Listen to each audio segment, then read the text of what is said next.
Hi everyone, this is Alec from AJay Farms, and today I'm coming to you with an outside garden tour. Now, I know we have never actually done an outside garden tour before, and I'll be honest, it's because I've been too embarrassed by all the weeds and the grass that's growing in around here. But weeds and grass are kind of to be expected in a garden. We're outside, stuff happens, so without further ado, I'll begin with the first garden tour. And as you can see here, I'm growing watermelon. We've got two varieties, and they're just starting to vine out. We have the Jubilee, which is starting over there, and then the Crimson Sweet here and here. And then right behind me is a newer addition to the garden, is a blackberry plant. We planted it about 2 weeks ago, I think, and it's doing pretty well. This one we did put weed fabric down and put mulch on top of it to try to help some of the grass, and minus the one weed right there, it's working so far. Now moving over here, we have a blueberry plant, which is starting to get taken over by grass, so I'll come back in here and mulch that. We have a second blueberry plant, just a little bit harder to see right there. It did have some blueberries on it. It got attacked by birds, so we'll definitely be putting nets up when we see more blueberries. But it's got new growth on it, so I'm pretty happy with it. Then out here we've got apple trees. We have 5. The old garden where it's very overgrown. And then one more apple tree over there. But we've got, let's see, we have Fiji, I believe, or Fuji, Wine Sap, Pink Lady, and Red Delicious. Then over here, in the open space garden, we have 3 rows of sunflowers. These are the American Giant, if I remember correctly, and they're up just past my knee. Then we have 2 rows of mammoth sunflowers, yes. And I just planted those about a week or so ago, so they're a little bit smaller, but they're growing pretty quick. Over here we have our other melon bed, so our honeydew melon and our cantaloupe.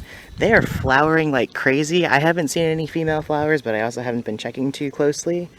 We also have 2 volunteer tomato plants, which are hanging in there. I might put some cages around them, see what happens. Might pull them out, I don't know. Oh, sweet. The cantaloupes are starting to produce vines, too. Or little... I forgot what they're called. But they're starting to produce little tendrils, there we go. They're doing pretty well. They've not been in the ground for very long. They were direct seeded maybe a month ago or so. Yeah, a month ago, so they're growing pretty quick too. Here we have our sweet pepper bed. We've got bell peppers, more bell peppers, and then we have jalapenos on the ends just because I ran out of space, and some volunteer cucumbers because this was our cucumber bed from last year. They're growing almost as well, if not better, than the actual cucumber bed, so they're definitely staying in, and if they start to shade out the peppers, then I'll pull them out once we get some cucumbers. But if you look closely, we actually have some bell peppers on these plants. We've got 2 on this one, which is our orange bell pepper plant, and then these are just the, I don't remember if they're the Emerald Giant or the Great Stuff. We got our seeds from Burpee. But one variety did pretty well, one didn't. And then down here we have another bell pepper, if I can get under this leaf. It's pretty big. So I'm really happy with how all these are turning out. Now moving on to our hot pepper beds. These are definitely getting very bushy. I'm excited. We have our Carolina Reapers on this side. Our peach scotch bonnets, which are producing some peppers if I look in here. Let's see if I can get a good view. I can't see if you can see that. There we go. And then our MOA Scotch bonnets, which the cat sat on. So I'm really happy they've recovered. And then our long, thin cayenne peppers. Ooh, I see some red in here. Let's see if I can get a close up view on this. Let's see. Come on, focus on the peppers. Okay, but there is some red on there. I can pick that in the next few days. But these are loaded down. You can definitely tell on this plant how many peppers there are hidden within the leaves. And then moving on, we have our smaller pumpkin bed. These are the jack-o'-lantern and first sweet, early sweet, I believe. There's a good pie pumpkins. They are being attacked by squash bugs, which is why you see all the white powder. It's diatomaceous earth. It's supposed to help, but I've been switching between that and neem oil. And I have seen fewer adults. I just need to make sure all the babies die soon. But they were not happy when they got transplanted. They got major transplant shock. And they're doing much, much better. Ooh, actually just noticed our first female flower going on right there. Come on. There we go. So if that opens up soon, we're gonna have some pumpkins. Then behind me over here is the actual cucumber bed. As you can see, these things are vining like crazy. I've seen some female flowers. I haven't checked in to see if any have pollinated, but we're gonna be in some cucumbers soon. Because last year they got attacked by deer and then groundhogs. So this year, we made sure to get rid of the groundhogs. We got the fencing back up for the deer. We have fences everywhere. But they're doing pretty well. I don't see any female flowers at the current moment, but there's definitely going to be a lot more, and there's some hidden in this mass right here. Then over here we have a mini tomato alley. These are our sauce tomatoes. We have San Marzano here and Roma on this side. 2 of them do not have cages yet. I'm working on that. And we have some basil on the ends, because what is tomato sauce without basil? Since I can see it right here, I will point out, if you see your basil plants starting to do this, they're bolting, which means you want to pinch off that stalk or that little tip, like so. Just get in here, pinch it off, because they will flower and it will change the taste of the basil, and it's not going to taste very good. But regular pruning on your basil will make them very bushy, so it's good for the plants as well, and of course you want to eat it. Over here, we have some nice big Roma tomatoes on our plants. I'm so excited for those to start blushing. We have a whole bunch of tomatoes, honestly. Let's see if I can get in here. See some more.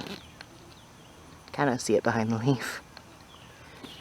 But, we've got tomatoes everywhere, and then behind them, I like to call this the tomato forest. We have our cherry tomatoes. I did not mean to plant 6 plants, it happened.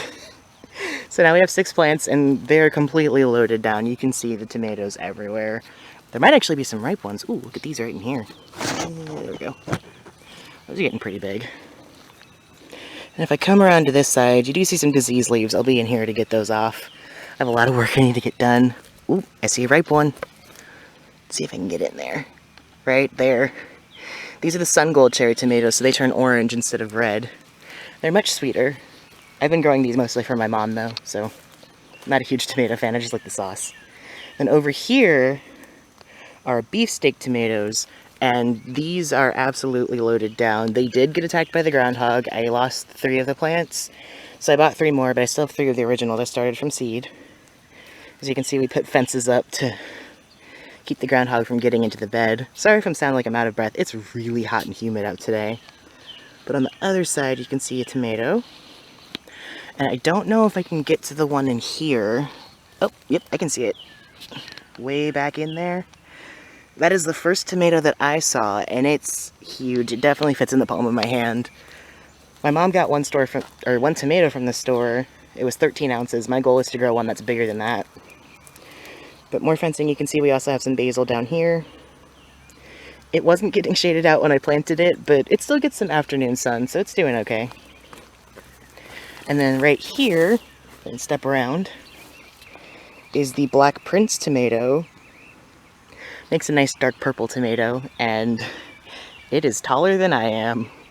So I'm 5.5 feet tall, so these are almost 6 feet tall now. Ooh, and you can see more tomatoes here too. There we go. Yeah, this one was growing into the fence, so I had to pick it out. So hopefully it won't get squished anymore. But there are so many tomatoes. I'm really happy with how this bed is doing. And then over here in the open space garden, we have a row of string beans. And it's a pretty long row. These are... Ooh, what string beans are these? I think they are the Blue Lake bush beans. So they'll grow a nice bushy, and they are very productive. And then here, I don't have any sprouts yet, but I planted a row of royal burgundy beans. They are purple when they grow and turn green when you cook them, and they are delicious. And over here, also covered in diatomaceous earth, I have the larger pumpkins. Here, I have the jack-o'-lantern variety, which can get up to about 25 pounds. And then over here, I have the Big Moon variety, which I believe can get up to 200 plus pounds. So my goal this year is to try to at least get something that's 50 pounds, and the bigger the better. So now I will move on to our final bed. I'll actually get you a better view of the other side. They do look a little wilted. I'm definitely going to have to water these. Ooh. Not sure what happened to this one. I'll get in here and water that. As you can see, this one looks a little wilted. So does one over here. It might be the squash bugs, but I'll definitely be in here seeing what's up. But it has been pretty dry other than it being humid, so it could just need some water. I did water everything else but the pumpkin since I had the diatomaceous earth down here. So I'll be in here watering in a bit. And now, last but not least, is our final bed. This is the lettuce and kale bed. The lettuce, of course, has bolted because it's been in the 90s. And lettuce is a cooler weather crop, so it's much too hot. But I'll keep the flowers, the bees like them, and I can always get seeds for it for next year. Or later this summer, or later in the summer to the fall. And over here, we have our kale and some weeds. But I've been spraying the kale with neem oil and occasionally putting some diatomaceous earth on it, which has really been helping with having bugs on it. So there are fewer holes, I should say. But it's a very heat-tolerant green, and it's doing very well. As you can see, the leaves, I did have to cut into the netting. I think I ripped that one on the thing, but the leaves are huge. And very green and very delicious. I've harvested these twice now, I believe. So I'll probably get in here and get another harvest. Get some nice kale for dinner. But that is the AJay Farms garden for 2020 for July. I'm honestly super excited for these tomatoes just to see how big they get. They're huge. But I've had cherry tomatoes easily hit 6 and 7 feet tall, so these are going to be no exception. They'll be up there pretty soon. But I hope you like the garden, and we should be back later in the summer with more harvest videos. So thanks for watching.